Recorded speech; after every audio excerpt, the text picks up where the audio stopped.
Pero ito, mas masarap ang mga pag-uusapan natin sa ating social media stories. Unahin na natin, ako viral na nga ang Facebook post ng Impact Leadership Harry Roque signed documents for former staff and quote-unquote travel companion recovered in Porac Pogo raid. Bakit sa Okay, bago tayo pumunta sa Porac po, bakit kailangan naka-quotation marks yung travel companion? Oo nga. May duda ba na travel companion? Yun naman talaga ang Malay mo, tropa niya, di ba? Designation. Malay mo, kainuman niya, kasama niya sa gym. Di ba nagji-gym siya, tinitiktok pa niya at sumasayaw. Oo. Naku, ayan na nga ang pinag-uusapan ng ating mga netizens. Nung nakuha nga yan sa Lucky South 99 compound, dun sa isang operation, ang nakita daw is, ito, nakasulat dito, nasan ba yun? May presyo pa eh. Ito. Sweldo. Presyo nga ng sweldo, ikaw naman. Kasi delikado yung sinasabi mong presyo eh. Presyo ng sweldo. Ang presyo ay para sa mga lahat ng sweldo ay may amount. Compensation rate nga sinulat na. Compensation rate of 54,251 pesos. A month? Or malamang a month yan. Kasi kung a day yan, malaking presyo yan. Pero teka, bakit ba issue ito? Karapatan niya naman siguro mag-appoint o magsama na kung sinong executive assistant. Correct. 3 ang gusto niya. Wow, salary grade 20. Ito, sino nga ba yung kanyang travel companion, ang kanyang EA o executive assistant? Ang pangalan niya ay Alberto Rodulfo E. de la Serna. Correct. At siya ay Mr. Supranational Philippines. According to Abante. 2016. Ano ba yung Mr. Supranational Philippines 2016? Ano yung mga contest ata to na lumalaban din internationally. Well-rounded kung gano'n. So, ayan daw yung nakita. Ang nakalagay is, in the affidavits of support, Roque confirmed that he would provide financial support for De La Serna's travel to Poland. Travel. To Poland, Ukraine, and Italy from October 9 of 2023 to October 18 of 2023 as his travel companion. Kasi invited siya as resource speaker. Not Mr. De La Serna, but Attorney Roque, to speak sa isang event sa peace process sa Ukraine daw. Correct. Sa Kiev pa mismo, no? Last year lang, aba. Tapos, ang sabi pa dito, I am financially capable and willing to cover all expenses related to De La Serna's travel, including but not limited to transportation, accommodation, meals, medical expenses, and any other necessary costs. In short, sagot kita. Correct. Sagot ko si, ano kayang nickname nito? Kung pangalan mo ay Alberto Rodulfo. Berto. Alberto. Pwede. Rodi. Hindi pa pwede yun? Para may medyo senti na konti. Rodulfo eh. Rodulfo. Dolphy. Hindi. Kasi may Y, Dulfo. Sorry ko. Okay. So, pagkuha ba ito ng visa, siguro parang ganyan, Normally ganyan, di ba? Siguro kasi din yung nanghihingi ng support minsan. Will not become a financial burden. Kailangan talaga ng ganun, Kumbaga, hindi siya magiging pabigat sa akin. Oo. Pero ang nakalagay dito, isa sa mga sinabi rin is because he needs a travel companion because of his health. Now, the Duterte ally said in the document that he's a diabetic and... Si Harry Roque. Correct. So has a coronary stent and was suffering from acute spinal stenosis. That's why may kailangan na travel companion. May medical training kaya itong medical companion? Ayan nga ang tanong. Diba? Ay, siguro naman meron. Malay naman natin, baka nga equipped siya with the knowledge and the training. Kasi merong, supranational, international, baka mas matindi pa to sa Mr. International. Baka pag supranational ka, may talent ka sa paggagamot, sa medicine, malamang may knowledge ka rin sa international geopolitics. Diba? Kasi siyempre, kailangan niya ng kausap sa biyahe, diba? Pag-usapan nila yung mga chances of, let's say, the Russian invading forces. Kung ang chances sila sa Kiev o sa Donbass, mababawi pa ba yan? or sa Crimea, mga bagay-bagay na ganyan. I'm sure mga ganyang strategic na issues pag pinag-uusapan nila. Oo. At tanong ba, dalawa lang ba silang bibiyahe? Ayan nga. Ayan, hindi natin alam, pero yan yung nakita based on the papers. At ang isa pang pinakamalaking tanong, of course, ng mga tao is not necessarily because of De La Serna, pero kung saan nakita yung papeles. Saan ba? Dun nga sa, Pogo in Porac. Okay. Oo, dun sa Pogo Hub, Lucky South 99 sa Porac, Pampanga. Bakit nandoon? Yun ang tinatanong talaga, yung pinakamalaking tanong. Pero regarding that issue, Denise, in an earlier message to the news site Rappler, Attorney Roque said he has no idea why he was listed as lawyer to Lucky South 99 in another document recovered similarly in Porac. Okay. Engaged lang daw siya to Whirlwind, not the romance but the company. It's the company that leased the compound to Lucky South 99. Kasi mga pangalang Whirlwind na ganyan, mahirap na eh. Pero ang tingin mo dito, Denise, ang rating mo kay, anong ranggo nito, Bale? Kay Executive Assistant 3, Rody De La Serna. May picture ba tayo ng... Binigyan na natin siya ng nickname. Miss Jan, meron ba tayong picture ng isa kanina? Yung solo. Yung solo niya. Oo, meron ba dyan? Yung kanyang supranational. Oo, Feeling ko yan ang nagpapanalo sa... Hindi. Hindi, may isa pa. Oo. Meron ako dito. Gusto mo? Kung kaya natin ipakita, why not? Si Attorney Roque ba nag-reply na sa whatever issues dito? Parang wala pang sinasabi. Pero sa Coliseum ba to sa Rome? Malamang Aba, dyan once upon a time, dyan naglaban ng mga gladiators. Patingin nga ako ulit. So in the same way, sa gladiators, may mga, di ba, may mga shields nila at mga swords. At iba-ibang mga weapons. Okay? Pero hanggang doon na lang pag-uusapan natin. Ayan, di ba? Masabi mo, anong ranking mo sa one kata ni Mr. Supranational? Ang hirap mabigay ng numero. Basta sabihin ko na lang, chiseled. May ganyan din ako eh. Alam mo ba yun? Yung brief lang. Hindi yung katawan. Hanggang brief lang tayo. Kasama siya doon sa package. Buy one, take two. Buy one, take two? Oo, may isang puti, may isang pula. Ibang klaseng May combo nagdako yan. ng pula ko eh. Yung pula pa talaga. Naiwan yung black. Hindi ba dapat ikatuwa mo yon? Dahil? Mas madaling bagayan. Gusto ko rin ng 50,000 a month. Nako. Sige, alamin natin yung storyang yan. Ito, pag-usapan muna natin ngayon on Reuters naman, an investigative piece titled Pentagon Ran Secret Anti-Vax Campaign to Undermine China During Pandemic. So, ito pala yun. Okay.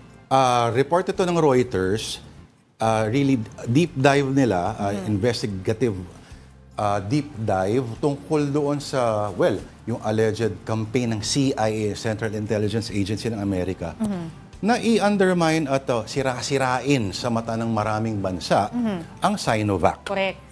Pero ang sabi naman din kasi dito is that payback daw ito for Beijing's efforts to blame Washington for the pandemic. Okay. Yan daw ang sagot.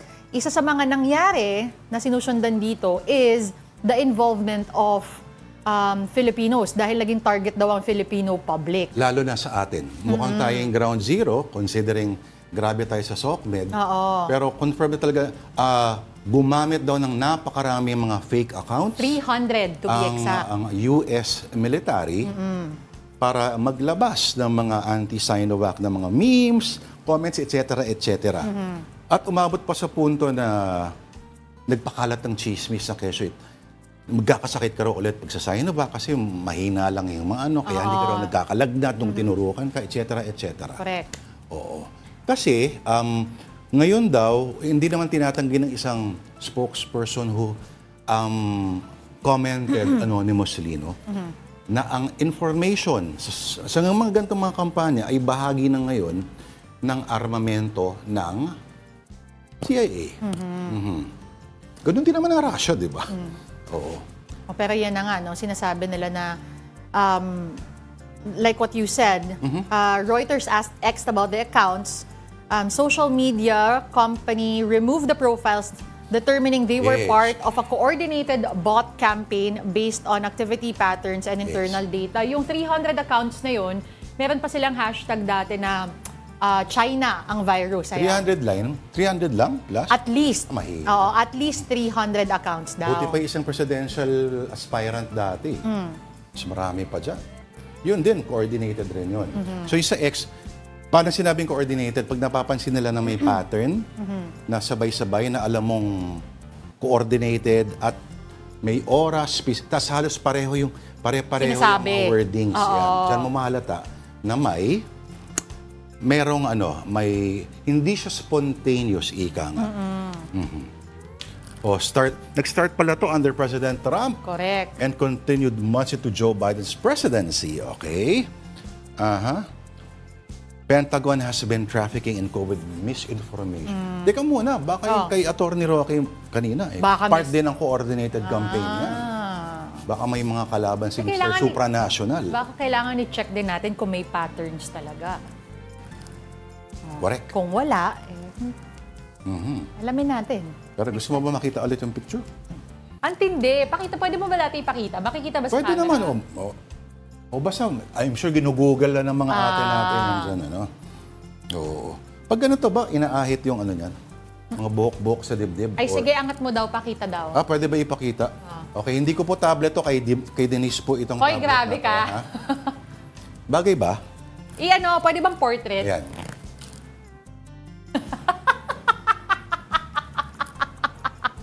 Gusto ko yun. Yung parang pinapasok yung mukha sa ulo. Ano ba tawag sa mga gano'n? Bagay sa akin. Yung cardboard, pwede. Oo, pwede. Pwede. Pero ganyan lang din daw kaliit yung katawan mo. Yung katawan. Babanad ka. Pero everything, ibang usapan ng okay. Pogi naman si si Roddy. Tignan mo ang panga. O nga, no? Yan lang chiseled masculine granite jaw. Ito pag-usapan. Lipat naman tayo ngayon. Sige. Tama na si Roddy. Tama na rin sa CIA. Alam naman natin na yan ang bagong muka ng warfare. Tandaan po natin yan. Hindi na po yung mga canon, hindi na yung mga etc. In fact, ang Russia, bahagi pa rin yan. Bahagi ng armamento pa rin yan ng Russia. At maraming bansa. Basta. Okay. Ito naman sa philstarlife.com. Maraming problema ang Pilipinas, Denise. Pero ito ang isang dumagdag, apparently. Coron legislator files persona non grata against vloggers Rosmar Tan, Rendon, Labrador following disputes in the municipality. Okay. Ano bang nangyari? Kasi meron yatang pamigay, pero nagkataon yata dumagsa. Mas marami yung dumating kaysa sa pin-repair nila. Kaya yung nagmukhang palpak. Kaya parang may nakunang video na sinisigaw-sigawan ng isang vlogger yung local government official. And because of that, so parang binubuli, parang gano'n. Parang gano'n, oo.